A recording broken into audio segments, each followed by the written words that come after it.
This is The Baseline, discussing the hot button topics of the NBA. Welcome, everybody. You're tuned to The Baseline. Callie Warrenshaw discussing the hot button topics of the NBA. Special edition of the Baseline NBA podcast. Exciting edition of the Baseline NBA podcast, especially in this climate of what's been going on with NBA news and obviously trade deadline vastly approaching. But we have got to get it in. And let me go ahead and roll out the red carpet to my right-hand man, www.shawsports.net, Big Kahuna PNC, my man, Mr. Warren Shaw, repping out of Fort Lauderdale, Florida. What's good, Mr. Shaw? I know that you are smiling from ear to ear in regards to this little episode that we got ready to drop. You know what it is, man. I'm very excited, as you alluded to. So many times we get to interact with some of the elite in the basketball space. Sometimes we dabble in the Hollywood space as well too, and we're amazing when we're able to make the intersections of those things kind of come together. So super amazing edition of the Baseline here this week. We're taking a little break. We'll get into that trade stuff here a little bit later. Don't worry about those episodes are coming too, but we're talking a little bit about the culture and the essence of basketball, not just U.S. basketball, but that kind of globally as well too, man. It's going to be a great show. Yeah, look, I'm not even going to sugarcoat this, man. For those of you who have been keeping up with what's going on right now, there is an upcoming docu-series that will be premiered on Netflix. February the 18th. So, get it on your calendars, get it set up on your DVR, whatever you're using, whatever devices you're using to make sure that you will remind yourself for this upcoming series. It's called Court of Gold. And we are so excited to have in a few Jake Rogal, who is a producer, film director of some of the most extraordinary and fascinating sports docu-series that's been going on over the last few years. He has got his hands on this project, and apropos, because you really get a dynamic look at how men's basketball is viewed, perceived in the Olympic space. And so he is giving us full access to what that looks like, not just for the U.S., but also with other countries that are competing in the 2024 Paris Olympics. And we are just so excited to have him on board to kind of break this down, what led to it, the nuances, things learned, things understood, everything that you could possibly want to appreciate and imagine. He is going to give access to that. And we are so excited to bring him on board. So Shaw and I are geeked up for it. We hope you are as well, too. As always, be sure to get my man Shaw at Shaw Sports NBA or get at me at Gay Face Lee. The show's Twitter handle NBA Baseline. Be sure to check us out on www.thebaselinenba.com, which is the home space for where we provide you with the archive of all of our shows. Also, if you see us on the YouTube channel, we say hello to you and yours. And if you see the blue and white logo, we are with the 19 Media Group family, 19 Media Group running these content streets. So be sure to check us and also the family of content creators out there on 19 Media. Go to www.19mediagroup.com. Coming up, Shaw and I speak with Jake Rogal on the upcoming docuseries Court of Gold as we do a little FaceTime with the Baseline. Don't go anywhere. Time for another exciting edition of FaceTime with the Baseline. And with us, we are just so excited to have us really one of the most talented producers and directors right now in the industry, known for his prominent work on several high-profile documentaries and TV series, which include, and I'm sure people already know about it, the critically acclaimed 2020 The Last Dance. He's also responsible for WWE Legends the biography series, and also in 2023, Murder in Boston, Roots, Rampage, and Reckoning, just to name a few. I could spend a half an hour just listing off the accolades and his work and presence in the industry. But his upcoming project, Court of Gold, which is set to premiere on Netflix on February the 18th, 2025. It's a 6-part docuseries that provides an immersive look at the men's basketball competition during the 2024 Paris Olympics. It follows not just the USA men's basketball team, but also Canada, Serbia, and France, and they offering a behind-the-scenes access to the journeys and the intense competition for these teams trying to go for gold medal. And it's just a remarkable accomplishment to be able to get a behind-the-scenes look and also access to what these men are doing, competing at the highest level, and to help make that all happen. With us to talk about it, our man, Jake Rogal. Jake, thank you so much for joining us here, doing a little FaceTime with the Baseline. Thank you guys so much for having me. What an intro that was, man. It's probably the nicest thing anyone's ever said about me. So I appreciate you saying all that. And yeah, I'm psyched to be here with you guys. Listen, the excitement is all ours because there's nothing more fascinating than not just learning about the game of basketball with what you see on TV and, you know, the nuances and everything like that. But I think more importantly, when it's being offered to us in so many different facets of the way that the industry, the way that the media allows us to be able to get a glimpse of it when it's available to us. So I'm going to do a different approach. And I know what most people want to ask is the nuances to it, but I want to know from your perspective, why now? Why was it important now for you to be involved in such a project? Is it more about the Olympics? Was it more about the access that we are seeing with the way that the NBA is marketing the brand and its partnerships and the way that the Olympics has kind of evolved and has come up in the international scene and also here domestically in the United States? What made it happen for you to say, I need to be in on this? We need to make this happen. Yeah, it's a great question. I think there's two really big factors at play. One was the fact that the Olympics, who are notoriously private, they're willing to give access. And so right away, when you know someone who doesn't normally give access is willing to give access, right there you have compelling television or a compelling series because you're able to see a thing you've never seen before. So like the Olympics, they're everyone has their own Olympic stories. You remember where you were at certain times. And so seeing the Olympics from a different perspective is interesting because we all have our view of the Olympics, but this is actually like what it's like behind the scenes. And I had never seen that before. And I love the Olympics. So I was like, okay, that number one is compelling. And number two, I think the globality of the sport, where it is now, the last 6 NBA MVPs are international players, and the international players are starting to take over this league. I mean, look at the reaction to the Luka trade. People went nuts. I mean, this guy's not American. And so I think now basketball is at an inflection point where it really is becoming this global game. It's been an American game for so long.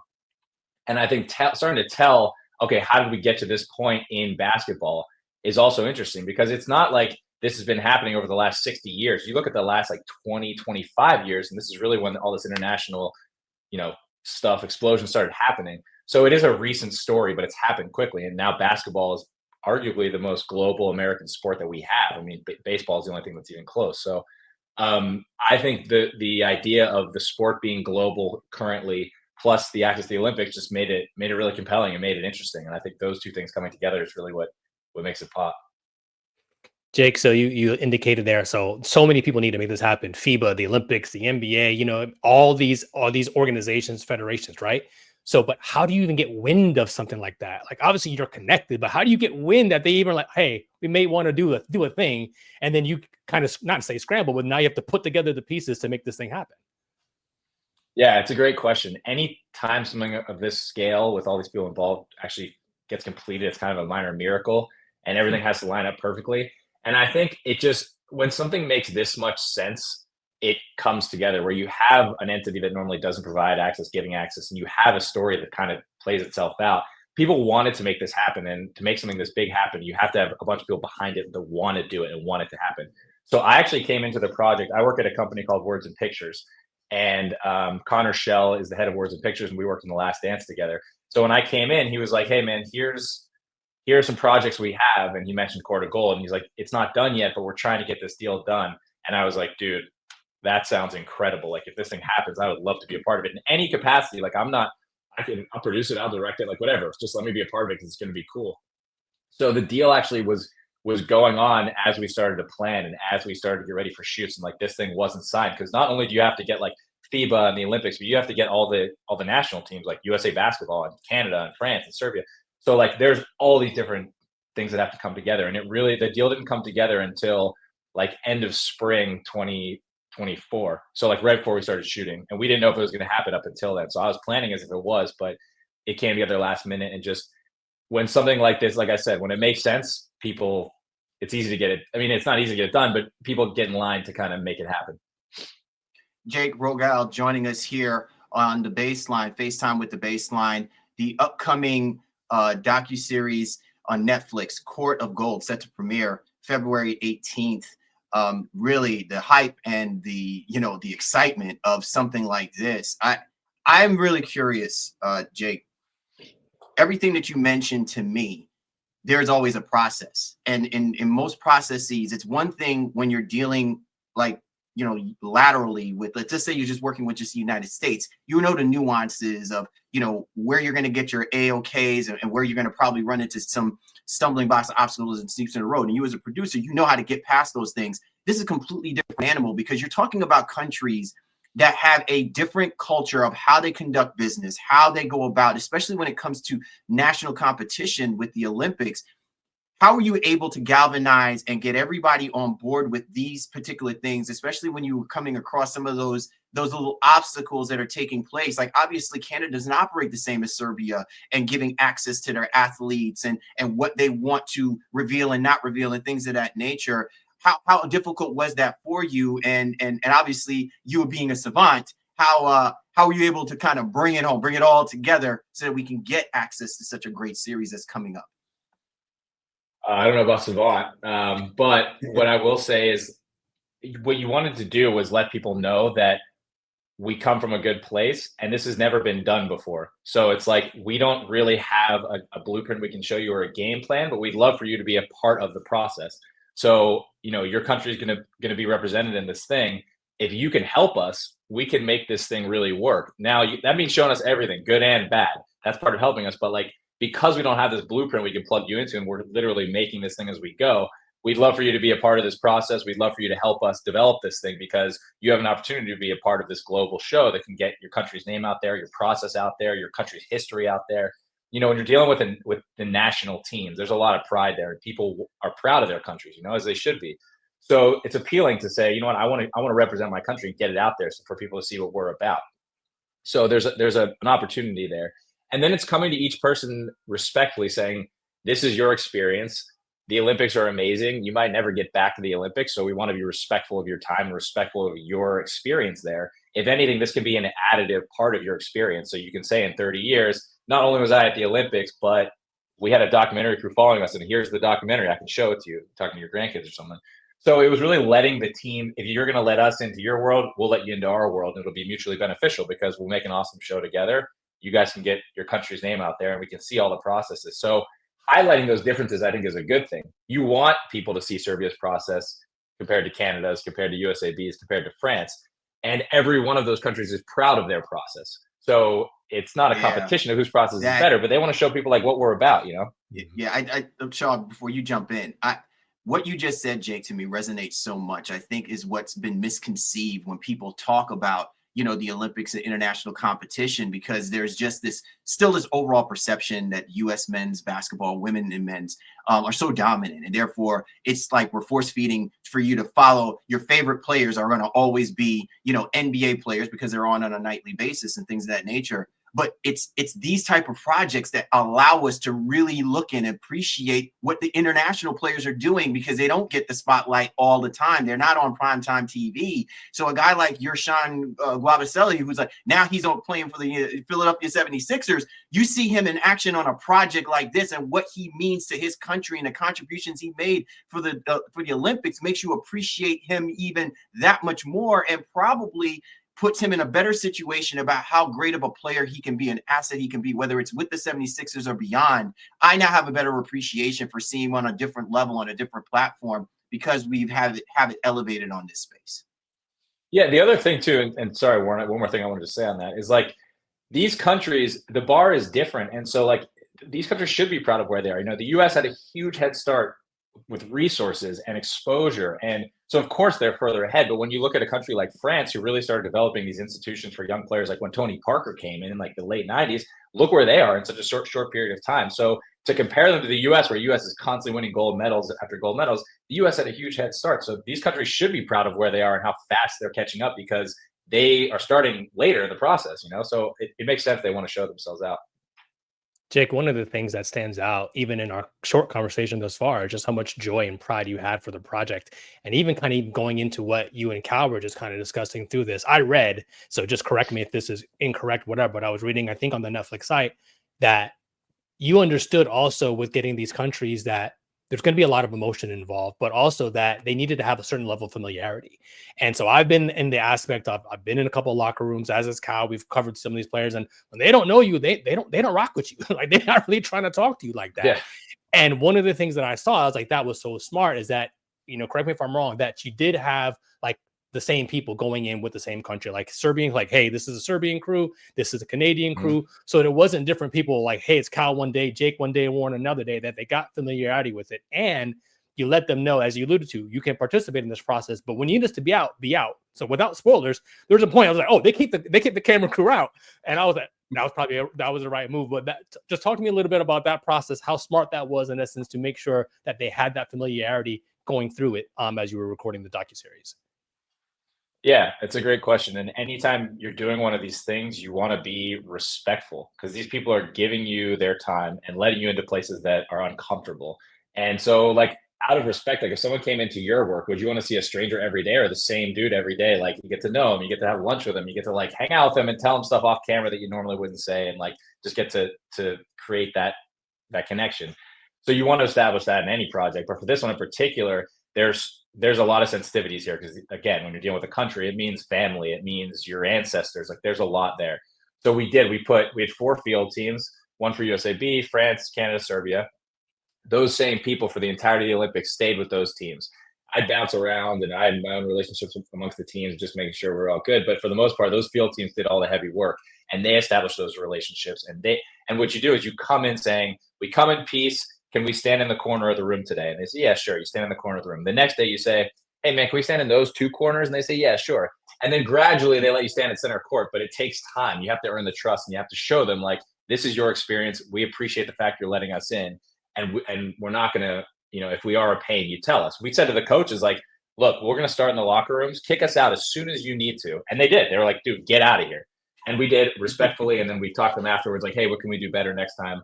And sometimes it was you were annoying. And sometimes it was I was in a bad mood. I'm sorry I kicked you out. So it's really just coming at them with compassion and coming at them with respect and also establishing rapport. Just like anybody, you put yourself in someone else's shoes. How would you want it? And you kind of apply those rules. Did you at any point apply your expertise of what happened in your involvement with The Last Dance? Did you find like certain aspects of what your workflow, your implementation of how certain things are to establish? Because listen, everybody saw The Last Dance, whether you liked it, loved it, hated it, and that's great because we got to see and we got to actually fill in the blanks about a lot of different things.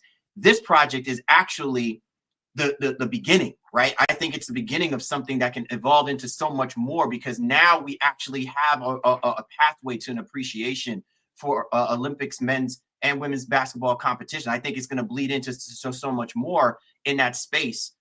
Has any of that practice been applicable when you were dealing with Last Dance as to what you were coming into doing this project? Yeah, no doubt. So the director of The Last Dance is a guy named Jason Hare. Jason's one of my best friends, and he was an executive producer on this. So I was able to lean on him a ton, and we applied a lot of The Last Dance sort of ethos into this, which was intensive research. You're dealing with a lot of different entities on The Last Dance, trying to make the project happen and dealing with how they see the project. Same with this thing. So there was a lot of like the fundamental stuff about The Last Dance applied here as far as just like setting the show up and everything. But The Last Dance was a lot about nostalgia and a lot about what people remembered about their experience with the Bulls and with Michael and, hearing it from Michael's side. And it was like, it felt good to relive that. Here's the future of what you're about to see. It's the globality of the NBA. It's inside access to the Olympics. Like so this is the first exposure to a lot of people to this setting, whereas The Last Dance was like, can we do justice to people's memories and make sure that we're allowing people to relive those great feelings that they had watching Michael and watching the Bulls while also telling you new stuff you didn't know. This one is like, check out this thing that you probably haven't seen before. So it's kind of a different like creative approach to that. But in any project we do, it's like intensive research at the top, making sure you're being respectful, making sure you listen to people's opinions and take it seriously. So a lot of like the structure of The Last Dance was applied to Court of Gold as well. So, Jake, I can't go any further without talking a little bit about it without spoilers per se. So, but there was a part in one of the episodes, and I was like Obama makes an appearance, right? I was in Vegas this summer, when they were scrimmaging and they played Canada and so forth. And Obama talking to them was pretty amazing. So did you get to interact, with Obama? And I feel like I saw like they might have producer credits or something like that as well too, within the series. Yeah. And there was a part I just not a spoiler, but Ant-Man was talking to Obama like they're friends. I was like, yo, that's Obama, man. Like it was so casual. I was like, yo, what is going on here? I would have so like not that he didn't have respect, but the reverence. I was like, he was just like, Obama's my guy. So talk a little bit about that, having the presidents and the first lady, the former first lady involved in this project. One thing about the Anthony Edwards things is these guys are unapologetically themselves, which makes them who they are, makes them awesome. Isn't that awesome? So it doesn't matter if you're a point guard against him or you're the president, he's gonna act the same way. And it's funny to see and cool to see. But yeah, so Higher Ground is the production company that the Obamas run. So they were a part of the project, and I think the globality of the project is what appealed to them. And so when you're bringing a sport globally, that appeals to someone like the Obamas. Having them as a part of it was. I didn't see them in the edit side of things, but I got to interview President Obama, and I was at the shoot, when he was talking to Ant and the team. He's a hero of mine, and being around somebody like that, it's impossible not to be intimidated. And so normally I'm really focused on what I'm trying to get for the show. And while I was doing that, I was also just trying to take it in and enjoy the moment, because sometimes you got to step back and realize where you are in life. And that was one for me where I thought, oh my God, President Obama is sitting across from me, and this is amazing. And I should be thinking about a follow-up question right now, but I can't, because I'm amazed by who he is and what he's done. So it's just an honor when you're around somebody of that prestige. It's amazing. And the way people react to him is cool to see. You have these guys are themselves, but you can still tell there's like an appreciation. And I mean, seeing Steve Kerr around him was cool. And just you're in a room with those minds and you're like, how am I here? It's just like, it's cool to see that. And so, they're great. Their company's amazing. They're doing huge, huge things over there. Ethan Lewis was an EP on the show who worked over there. He's awesome. Just like they want good stories to get out into the world. I think there's a lot of people are dealing with a lot of stuff these days, and so to have a positive story that reaches people all over the world is something that is appealing to them. So I think it's an opportunity to do that with the show. Jake, I'm gonna end my part of the Q&A piece here with this last one. For people who are not familiar with the game of basketball and how the game of basketball influences us on so many other different aspects in our everyday lives. And a segue in this is the fact that you had an opportunity to sit down and have a conversation with Barack Obama, formerly president of the United States, who also is a basketball fan, right? Like, we're caught up in our everyday so much that we don't even realize the things that people actually do enjoy and appreciate when they're not doing their job on an everyday basis. To have that kind of conversation and they can be open with it. What is the one thing that you want people to really understand and take away from the access that you've given them to all of these countries, all of them obviously with athletes who aspires to some level of greatness, to some level of doing something great for their countries respectively? What is it that you also want them to kind of take away from that, doesn't often get discussed in the grand scheme of things when we talk about the game of basketball? We talk about the culture of competition, especially on such a big scale as the Olympics. It's a good question. So I think with sports in general, I've always tried to tell people from my personal experience, like, it's not about the sport necessarily. Like, I love the game of basketball. I love watching people dunk on each other and block each other and stuff. But when I think about moments that moved me, it was because of, like, I was with my dad watching a game, or like, something was going on in my life and basketball distracted me from it, or something like that. So like, I tell people who aren't sports fans all the time, like, I love sports because of how they make me feel and what they do what they teach me about life. And it's not necessarily about the actual competition itself. It's about a lot of the feelings and a lot of things surrounding that. And I think with this series, you'll see that with these guys too. Like, basketball for them is their life. And that doesn't mean that all they care about is making a ball go through a hoop. It means when they're on the court, they're thinking about their mom, they're thinking about their country, and they're thinking about their ancestors, and they're thinking about what matters to them in their life. So I hope that for the non-sports fan who see people like the three of us who give up their weekends to watch sports and like, what are you doing watching that? It's because it's not the sports, it's the stuff surrounding it and how it makes you feel. And I feel like a lot of these players are the same way. They're in that locker room giving up their time in the summer, not getting paid because they love it. It makes them feel good. And I hope people see that and it's genuine. It comes off genuine because it really was. And that's kind of the big takeaway I hope people get. Jake, I think you're a brilliant storyteller, and it comes across, Thanks. throughout the course of the docuseries. And as a person who consumes a lot of NBA content, but there are 30 teams, I can't get to everyone. I live in Miami area, so I'm not around, like Joker all the time. And there was parts there where Cal used the word savant earlier, and like you hear that about him, but there's parts of this series that really shows that savant behavior. Like he's maniacal. Like he understands, like comprehends the game. He's grabbing clipboards. Like it's really, really amazing to see that.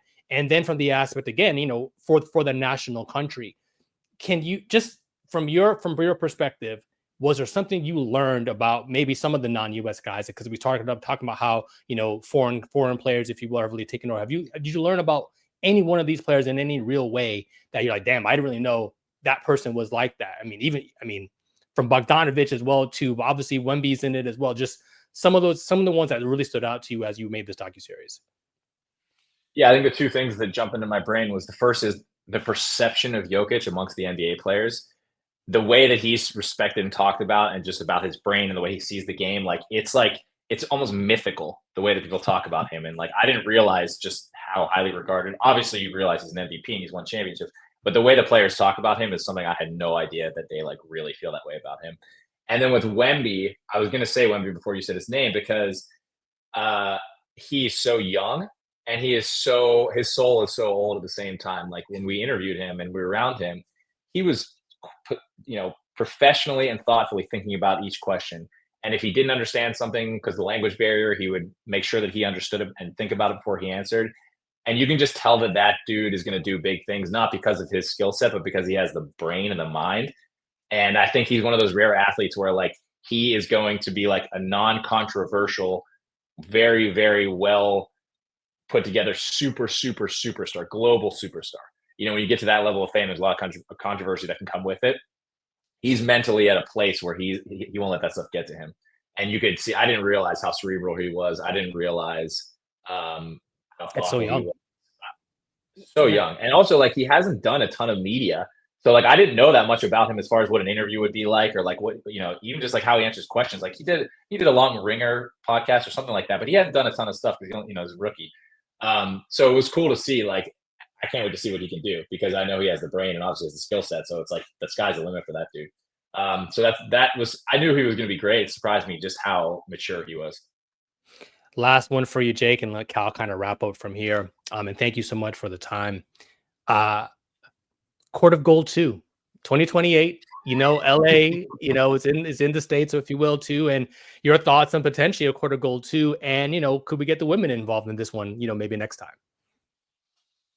I think a Court of Gold 2 is a great idea. I think Court of Gold 5, 8, 10, I think they should always do the show. I think you'll see a lot more parity. As you saw, the U.S. almost lost this year. I think, coming to the next Olympics, France is going to be just have an amazing team. Some of those guys, Sarr and those guys in the NBA now, and Wemby will be a little more mature. And I think the parity at the Olympics in basketball will be forever entertaining from here on out. So I think they should do the series as much as possible and keep it going and keep showing people the access because it'll feel different every time. And being in LA will be cool. So, Court of Gold second season would be money. Fire. Bank it. You heard it first. Jake, let me tell you, man, it has just absolutely been a pleasure to have you on board and to help kind of, open people up, to what I think is going to be such an amazing, just a completely well thought out, exciting 6-part docuseries that is giving us this look into men's basketball for the 2024 Paris Olympics. We thank you so much for hopping on board with us and just being able to share with us, not just your insight, but also kind of giving people a sneak peek into like the expectations of what I, frankly believe is what's needed right now in the climate of competitive sports, to be able to get access, but more importantly, to be able to get the human side of things being told for those that do compete so that people have a better appreciation for the dedication that they put into for something that could really be either a lifetime achievement for them or a country's lifetime achievement. Everybody is gunning for gold. Court of Gold set to premiere on Netflix February the 18th. Jake, Thank you so much for talking with us and for setting this up for what's going to be an exciting series to watch. Thanks for having me. Congratulations to you guys, all you have going on. I really appreciate your time.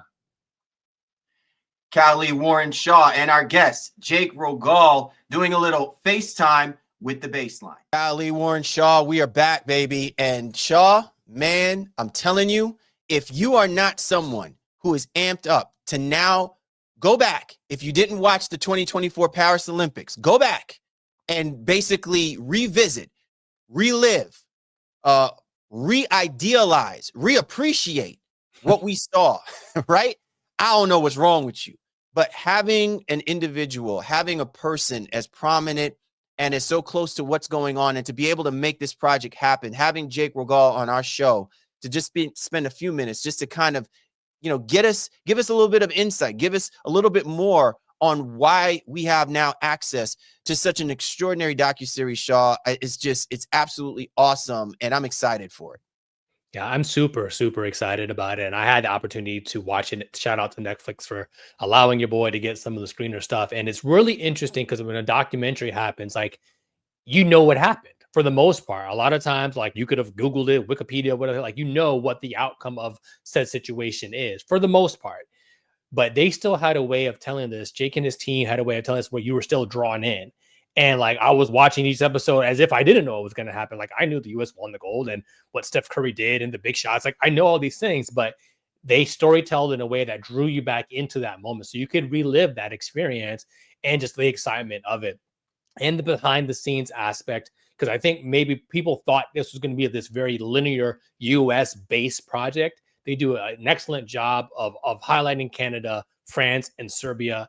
And let me tell you, there are some really, really amazing moments with all those countries and what they were able to do. Since we're under kind of, embargo here, I can't talk about it. I can't wait for everybody to see it. But there was some really, really just eye-opening aspects to how some of these players truly carry the flag for their country.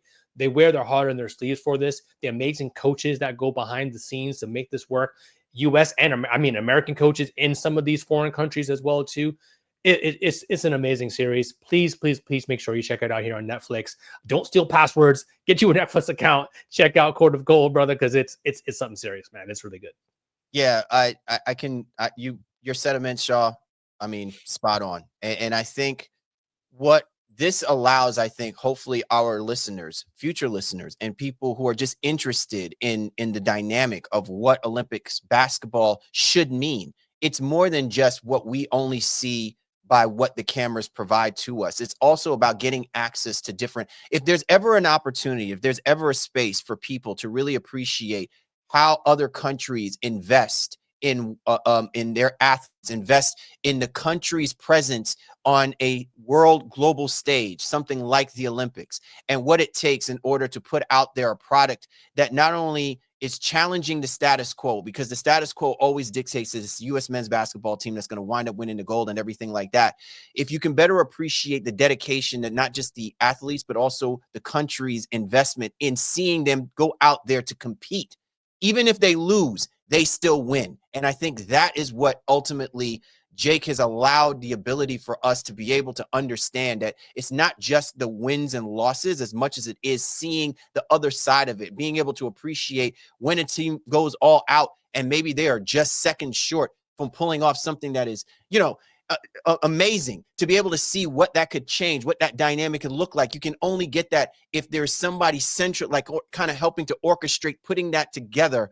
I'm just so happy that this is a chance and opportunity for us to be able to get access to it. And kudos to his team, kudos to Netflix, kudos to everybody involved, to working with FIBA, like you said in our interview and everything like that, working with all those involved to finally give us a little bit more of that access that I think is necessary to tell the complete tale and not only having it be such a one-sided spoken story. Yeah, that part right there. This is not like this just US centric focus, just kind of like hype machine, if you will, too, and propaganda. The other countries had a healthy respect, I think, for the United States, but no longer this reverence or fear. They understand that there's Hall of Famers on that, and not just NBA, but basketball Hall of Famers. But some of them are Hall of Famers in their own right as well, too. Right. They'll be going to the Naismith They're Hall of building Fame out those themselves. type of players. Yeah. And the come up that France is currently on right now is something that we weren't quite prepared for, right? And having all these internet and French specific guys being, top draft picks. It's a real situation over there. So I love what this documentary was able to do from that, really kind of this soup to nuts telling of where we stand, where we are, our level, we by the United States, where we are appreciated. But at the same time, people are like, no, but we want that. We coming for y'all. We're not scared. Right. And even you'll see guys like KD and Steph, like they stand on business. They stand on business a little bit like, yo, come get us. It's really, really, really amazing story. So shout out again to Jake and his team. Shout out to Netflix. And I hope there will be Courts of Gold 2, 3, 4, and 5, as he was alluding to earlier in the episode. Oh, that's absolutely. And shout out to the Obamas. Yes, sir. Yes, sir. When they go high, we need to go higher. Okay. Like we need to be, flying like Icarus, literally, like to be on their kind of level. But it's beautiful because it's those kind of it's not just their stature and who they are. It's also the appreciation that they are investing in that aspect of it. And they didn't have to, but they wanted to. And I think that to me resonates so much more. And I think it's just going to open up more doors, man. I cannot wait for whenever the next project does come around. But I think for you, the listeners, for anybody who's peeping this out, whether you're a Netflix, docu-series, scourer, or you're somebody that's into sports or it's into, something new, definitely check out Court of Gold, set to premiere on Netflix February the 18th. Once again, we'd like to thank our man, Jake Rogal, my man, Shaw, everybody who's on board for this. It's a must-see docuseries. You do not want to miss out. Once again, for the baseline, Kyle Lee, Warren Shaw, we appreciate you guys. You know we do. And we'll catch up with you next time.